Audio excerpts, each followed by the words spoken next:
welcome to the deep dive. You shared a fascinating stack of sources with us, really a masterclass in linguistic minefields, detailing some of the trickiest, most frustratingly similar words and phrases in English. Our mission today is, well, simple but crucial.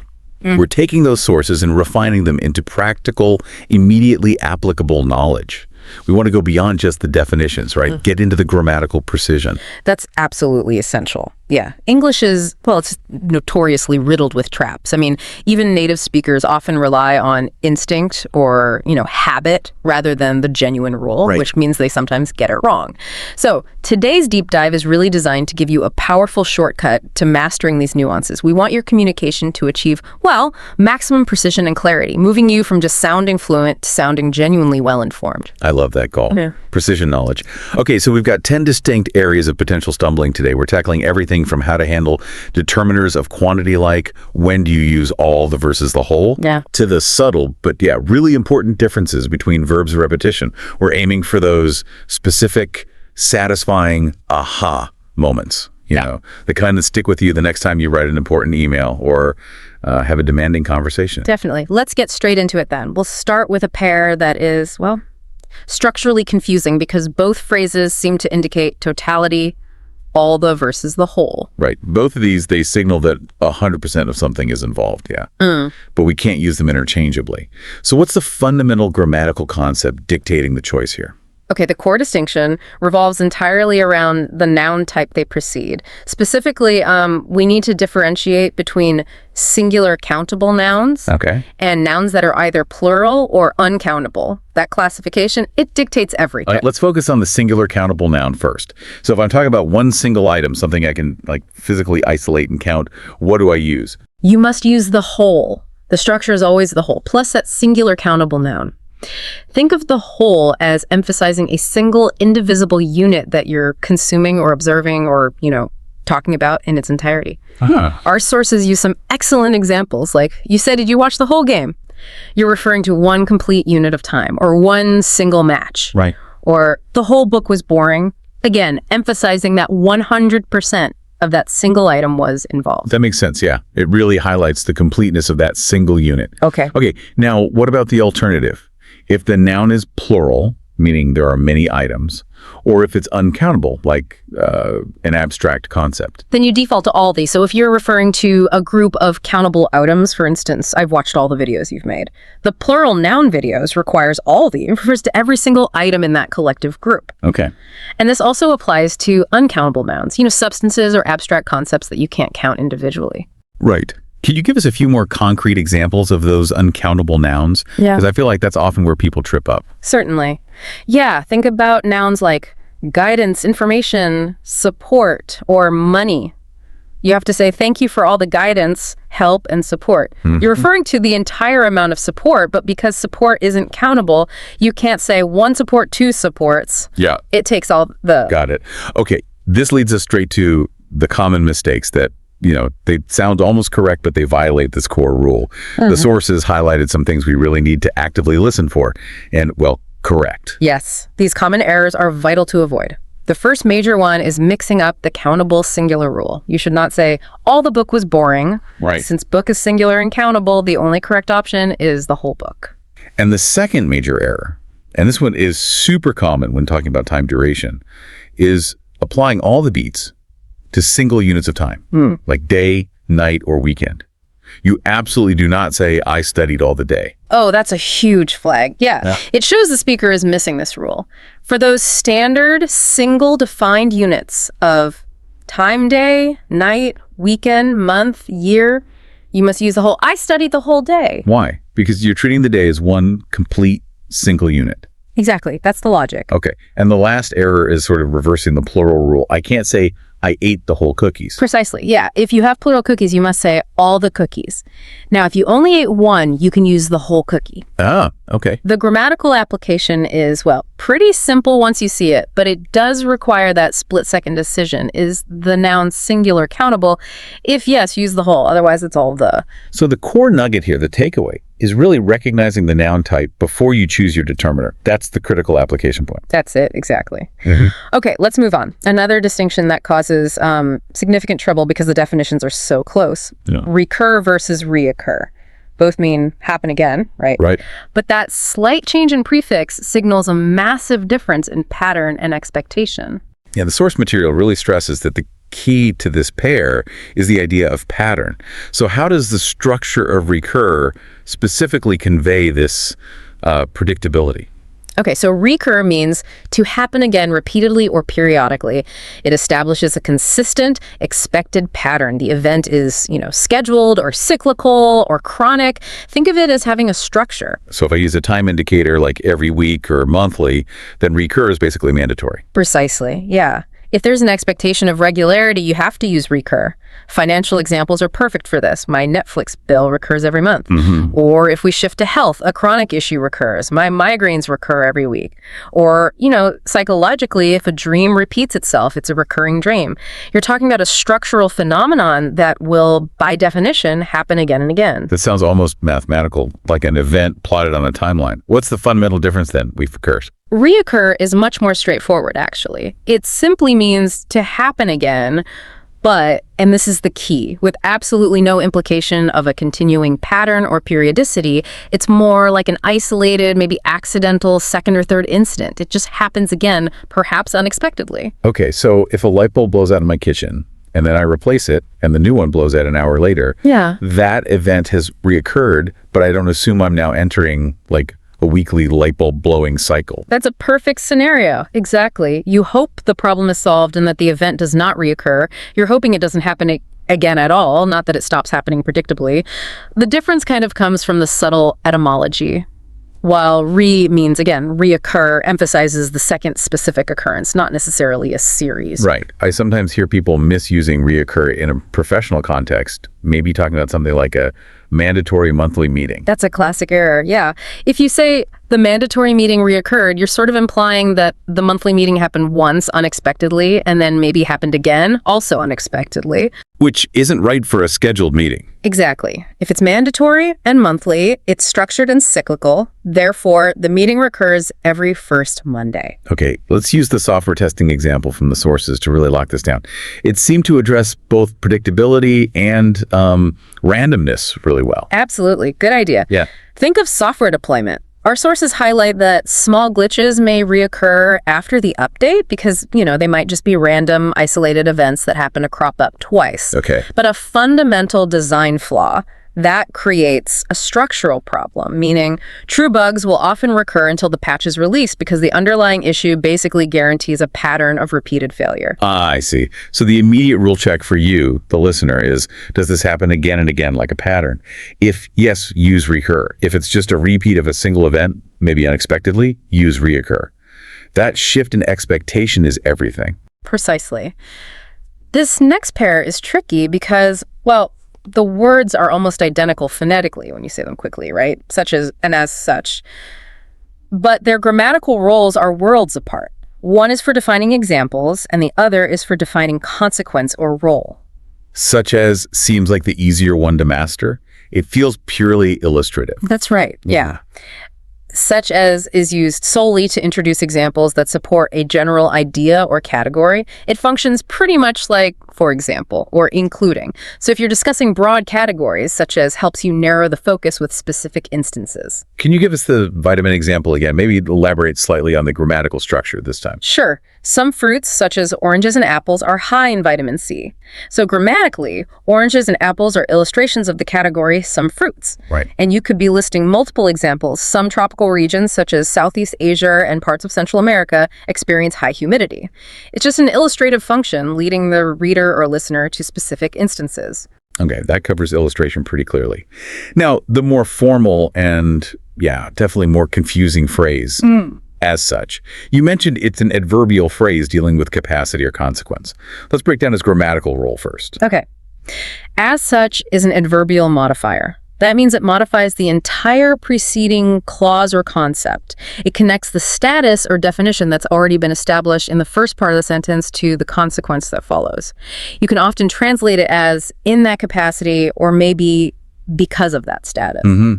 I often see people use as such when defining their professional role. How does that capacity function work exactly? Well, you have to first establish the status. For example, I'm a teacher, and as such, meaning in the capacity of being a teacher, I spend most days preparing lessons. Ah, okay.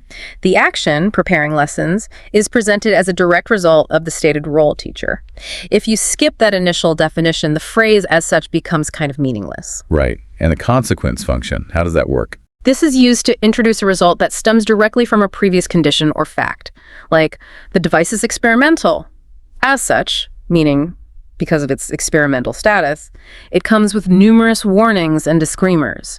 The warnings are a direct consequence of that experimental status. What's fascinating about as such, though, is that because it functions as this adverbial phrase clarifying or emphasizing the link between two clauses, it's often technically optional, isn't it? That's the crucial test for the listener, actually, yeah. If you're debating whether you should have used as such, try removing it. If the meaning of the sentence still holds together grammatically without it, like the device is experimental, it comes with warnings, then as such was used correctly, probably to add emphasis or clarify that logical connection. But if you remove such as, Well, if you remove such as, you lose the crucial examples, and the sentence often collapses or changes meaning entirely. okay, so the structure test is key. If I see categories such as list of specifics, that's examples. If I see status fact, as such, consequence action, that's indicating role or result. Let's use that complex breakdown sentence from our source one more time just to cement it. Good idea. Certain careers, such as law and medicine, those are examples of careers, require years of study. And as such, meaning as a consequence of requiring study, they are not easy to enter. Perfect. One introduces the illustration, the other introduces the logical consequence. Mastering this pair really does demonstrate a sophisticated grasp of, well, more formal English prose. It really does. Next up, we dive into phrasal verbs related to personal care. Wash up and freshen up. Both are about cleaning oneself, clearly, but the social and grammatical usage is very distinct. Yeah, this is really a matter of scope. Wash up is specific and often feels, well, mandatory in context. Freshen up is much broader, more inclusive, and generally optional. When I hear wash up, especially maybe in the US context, it almost always implies washing hands before eating. Is that the primary definition we should focus on? It is definitely the most common application, yes. Wash up is a phrasal verb, meaning primarily to wash your hands. The context is usually necessity, removing dirt, germs, preparing for a meal. Like you were just playing outside, please wash up before dinner. Right. It can occasionally mean washing one's face or neck too, but hands are the default meaning. Now, you flagged a crucial grammatical rule here in the source material, a detail that many non-native speakers, and maybe even some natives, get wrong. It involves how these phrasal verbs handle objects. This is critical for precision, yes. When you use wash up as the phrasal verb, you do not add the direct object hands. Phrasal verbs often function intransitively, meaning the action is complete without needing a direct object, or the object is just implied by the verb itself. Therefore, you should never say, I just need to wash up my hands. Wait, why not exactly? I mean, I understand it's redundant. Why is it strictly incorrect? Because you're essentially confusing two different structures. The phrasal verb structure and the simple verb structure. You have to choose one. Either use the complete phrasal verb without the object, I just need to wash up, or use the simple transitive verb, wash, with its object, I just need to wash my hands. If you try to insert the object after the phrasal verb, you break the phrasal verb structure. The phrase wash up has sort of taken on the meaning of performing the action of hand washing, independent of needing the object spelled out. Huh. That has a fascinating layer of detail. Yeah. It really elevates this from just a simple vocabulary difference to a structural point. Okay, now let's contrast that with the more inclusive option, freshen up. Right. Freshen up is far broader and generally voluntary. It means to quickly tidy or groom oneself to feel or look refreshed. This covers really everything from quick fixes, checking your teeth, running a comb through your hair, reapplying lipstick, maybe using mouthwash, or even just stretching and taking a deep breath after a long flight. So if I say, I need 10 minutes to freshen up after that cross-country drives, I'm basically signaling that I need a general spruce up before facing people. It's more about appearance or comfort, not necessarily a hygiene mandate. Precisely, yeah. It implies preparing for appearance or just feeling better. The context provided in the source illustrates the scope difference perfectly. I understand you needed to wash up, meaning clean necessary dirt germs from your hands, but why are you freshening up?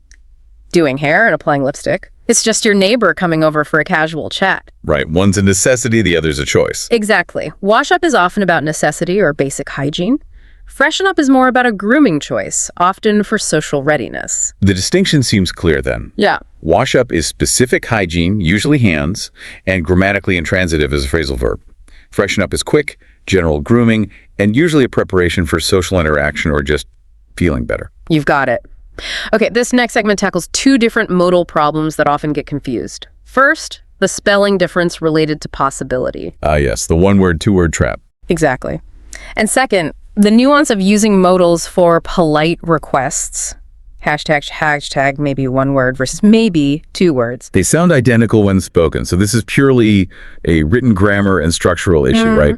But choosing the wrong one instantly reveals a lack of precision in writing. Exactly right. Maybe, spelled as one word, is a single standalone adverb. It's fully interchangeable with perhaps, and it modifies the entire sentence to convey uncertainty. Okay. Because it's an adverb, it often sits quite neatly at the beginning or sometimes the end of a clause or sentence. For example, maybe it's a good idea to check the schedule, or he's at home, maybe. It functions as an overall modifier of probability for the whole statement. So it kind of sets the tone for the entire statement that follows it. Correct. Now contrast that with maybe, spelled as two words. This is a functional verb phrase. It consists of the modal verb may followed by the base verb be. This construction must follow a subject, forming the core predicate of the sentence to indicate possibility. Ah, I see the structural difference now. You couldn't just start a main clause with may be. You have to have a subject performing that possible state of being first. That's the structural litmus test. Exactly. You must say, he may be at home, or the meeting may be delayed. Subject plus may be plus the rest of the predicate. If you try to switch them, the sentence breaks grammatically. You cannot say may be delayed if you intend it to be the main verb structure of the clause. It has to be subject plus may be plus predicate. Got it. One's an adverb, one's a verb phrase. Hashtag, may versus can in requests. Okay, now for the second part. May versus can in requests. This is a social and grammatical distinction that often causes, well, overcorrection in learners, I find. We are all taught, usually as kids, that may is the most polite, permission-seeking form. You know, the classic, may I go to the bathroom? Right. But the adult professional or genuinely fluent rule for may is surprisingly restrictive, isn't it? Especially in modern usage. It is critically narrow, yes. The polite, permission-seeking use of may is almost exclusively reserved for when the subject is I or we. This is really a functional rule of modern English. It indicates the speaker seeking permission for themselves or for their group. Okay, so if the subject is I can use may to be polite. May I help Johnny with the art project? That sounds fine. Absolutely correct. Sounds perfectly natural and polite. But if you shift the subject away from I or we, using may to ask someone else to do something becomes grammatically awkward, actually. It can sound overly formal or even a bit demanding, which is kind of the opposite of polite. You must never say, may you help me, or may she help me. Really? Never. So if I can't use may for asking others, what takes its place for requesting action from them politely? You simply switch to can, or even better for politeness, the more deferential and softer could. For general requests, the adult world relies heavily on these. Can you help me with this project? Or even better, could you help me with this project? They are professional, clear, and grammatically standard for those subjects. It seems like maybe people use may you because they hear may I, and they mistakenly extrapolate the rule to all subjects, thinking they're being extra polite. That is exactly the source of the error, I think. Yeah, they're attempting to elevate the politeness level, but because the structure is non-standard for that function, it just sounds stiff or archaic. May you is generally reserved for very formal or slightly old-fashioned blessings or wishes like, may you live long and prosper, not for everyday transactional requests. Okay, that makes sense. Let's use the source's combined example to summarize this subject restriction clearly. Good idea. May I go outside and can Sarah join me? See?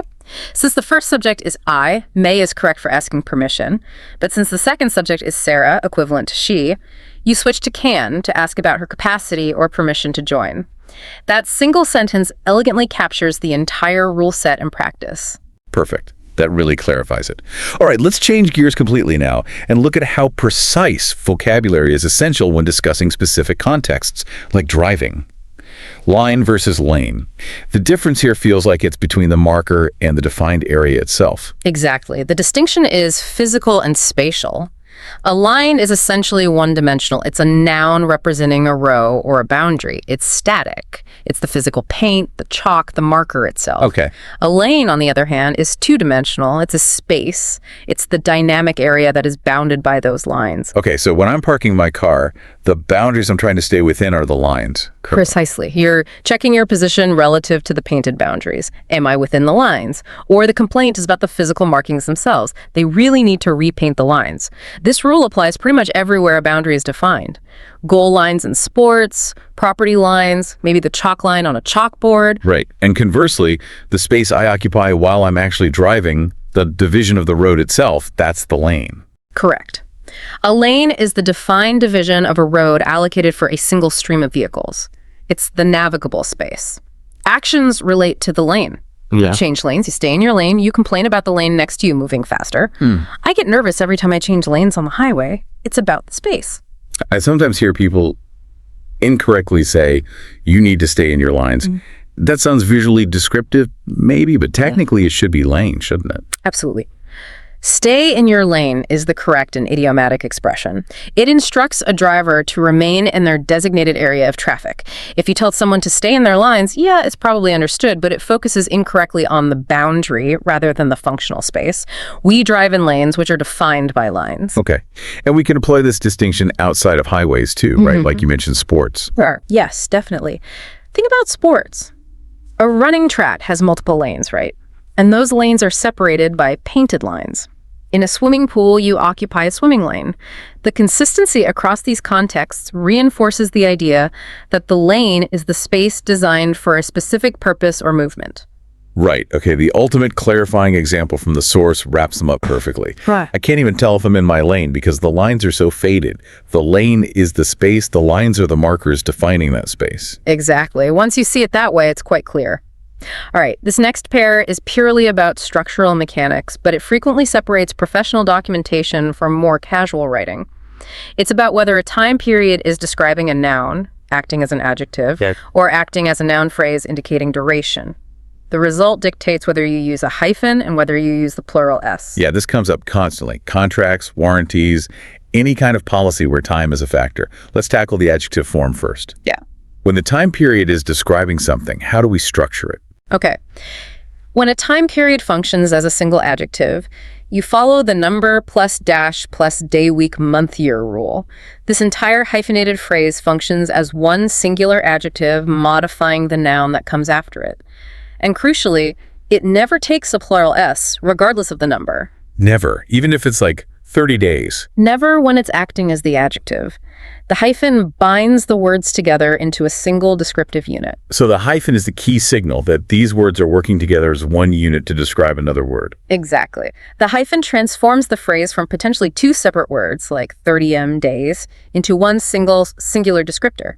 So you must say, I just finished a 30-day soup diet, or it's a 7-day vacation. Note that you would never write a 30 days diet. The S is dropped because it's acting as a descriptive modifier, not as a measurement of time itself in that position. Ah, okay. That structural role is the key. Yeah. But if the time period is acting as a standalone noun phrase simply indicating duration, then the rule flips, right? Yes, exactly. Then the phrase stands on its own as a measurement of duration. The structure is just number plus days, weeks, months, years. And the normal rule of pluralization applies naturally here. The time unit word, day, week, etc. must be plural if the number is greater than 1. So we need to pay attention to the quantity then. Absolutely. The warranty is valid for 30 days. Since 30 is greater than 1, we use the plural days. If it were singular, we revert. I was on vacation for 1 day, no S, but I was on vacation for 7 days, requires the S. Here, the time unit is acting as a quantifiable noun itself, measuring the period. What's a good internal check for the listener? How can they quickly decide? Look at what surrounds the phrase.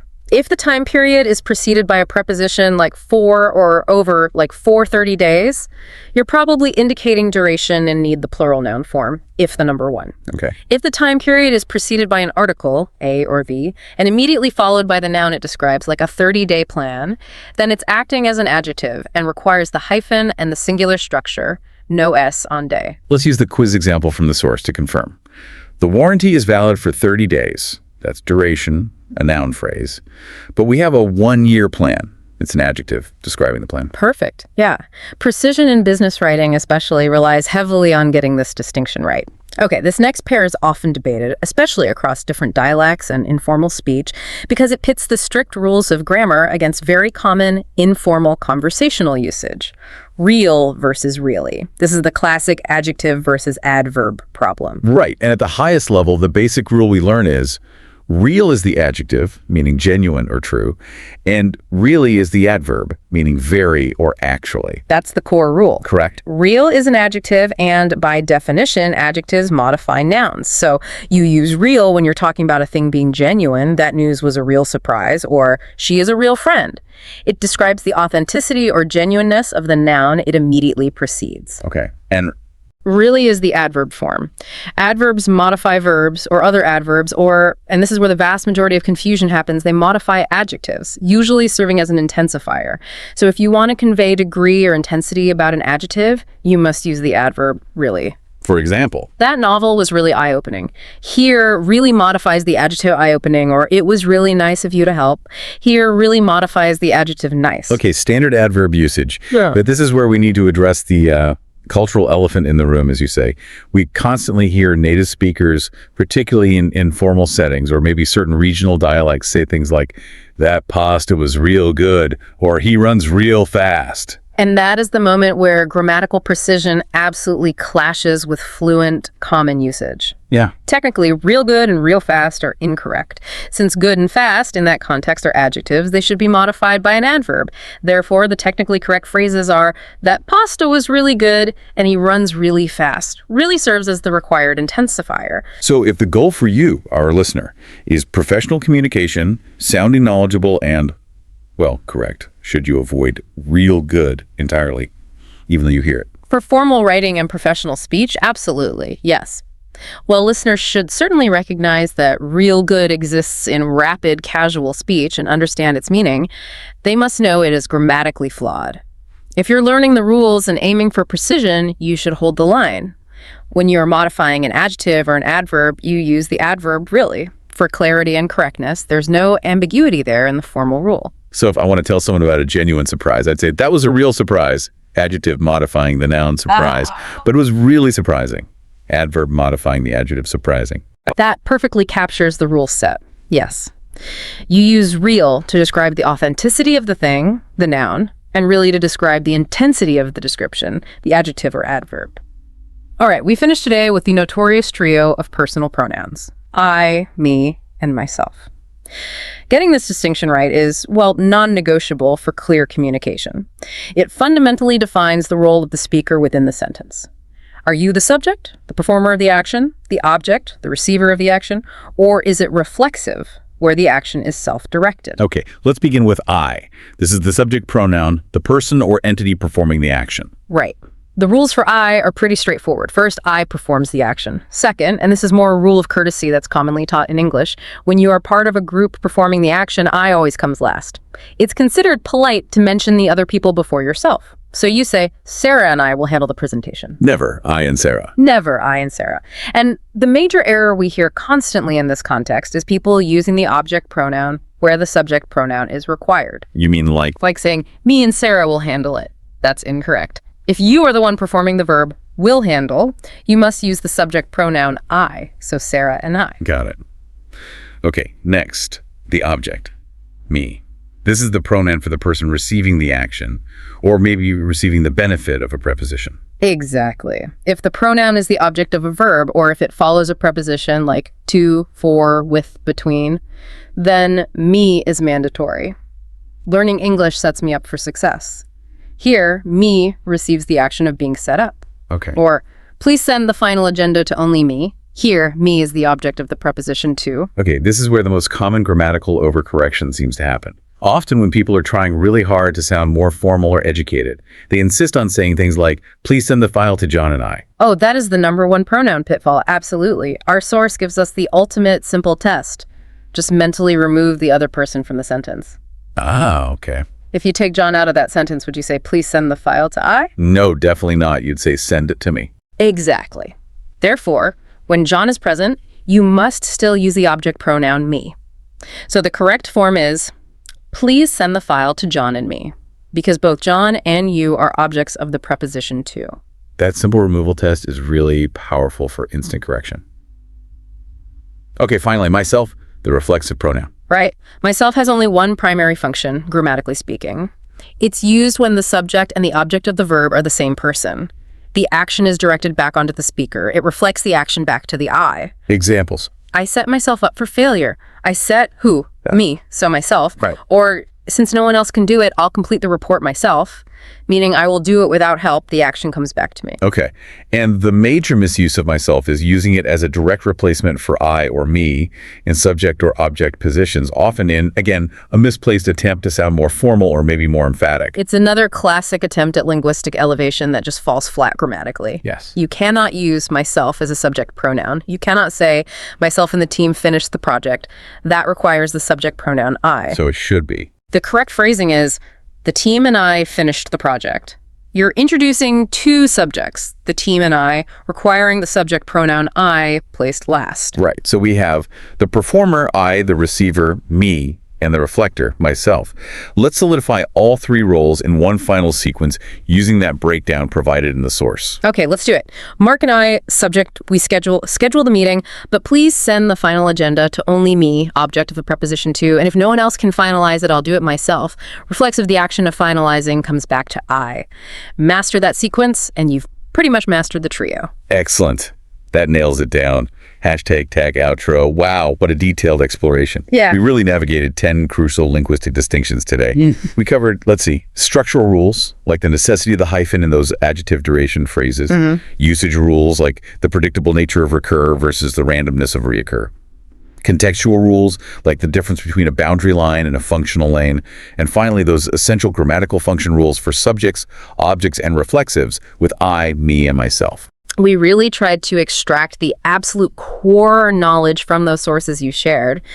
These details, they might seem small individually, but collectively, they are the difference between communication that's just adequate and communication that sounds professional, precise, and clear. Yeah. By internalizing things like when a noun is countable, or why a phrasal verb like wash up prohibits a direct object, or how to correctly use an adverbial phrase like as such, you really gain immediate authority and, I think, confidence in your language use. We took a deep dive into some of the most common stumbling blocks in the English language and hopefully provided a clear blueprint for avoiding them. And that actually leads us back to that nuance we touched on earlier regarding real versus really, remember?